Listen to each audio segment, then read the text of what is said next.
Innovation మొత్తం చూపించేసిండు. అన్న ఊరికి వెళ్తే ఇంటికి వేస్తాము లాకు, ఏమన్నా ఇచ్చిందా హీరోని లిప్ లాకు?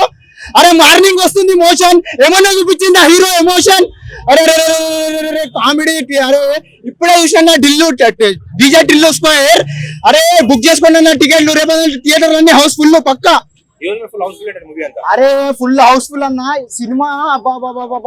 నువ్వు స్టార్ట్ చేసినప్పటి నుంచి సినిమా చూస్తుంటే నువ్వు ఈ సెకండ్ లో నవ్వలేవు అని లేదు. అరే ఏమన్నా కామెడీ, అరే comedy comedy comedy comedy comedy. అరే ఎంటర్టైన్మెంట్ మూవీ అన్న, ఎంటర్టైన్మెంట్ మూవీ. హీరోని క్యారెక్టర్ ఏమంటారు అంటే ఆఫీసర్, ఆమె మంచి క్యారెక్టర్ కోసం అయితే తెచ్చిండు. బట్ మొత్తం లిప్ లాక్ సీన్స్ అవి జర కొంచెం అనుపమ ఫ్యాన్స్ ఏమైనా హట్ అవుతారు అనుకోవచ్చు. పక్కా హట్ అయ్యే ఛాన్సెస్ ఉంది. 60 దాటిన వారికి ఇస్తారు పెన్షన్. ఈ సినిమా చూస్తే మీకు ఉంటది ఇంకా టెన్షన్ లేదు. ఈ సినిమాలో రాధిక సీన్ అయితే వచ్చింది కదా, రీఎంట్రీ ఎలా అనిపించింది? రీఎంట్రీ అదైతే ఎవరు ఎక్స్పెక్ట్ చేయరు, బట్ అది వచ్చే టైం కి ఆడియన్స్ ఎక్స్పెక్ట్ చేసేట్టు ఉంది. ఎక్స్పెక్టేషన్ కాదన్నా, దాన్ని డబల్ రీచ్ అయింది సినిమా. ఎందుకంటే నీకు పార్ట్ 2 లో నీకు కామెడీ చూపించింది దానికంటే ఈ సినిమాలో ఆ కామెడీని డబల్ కాదు త్రిబుల్ చేసేసి సినిమాని.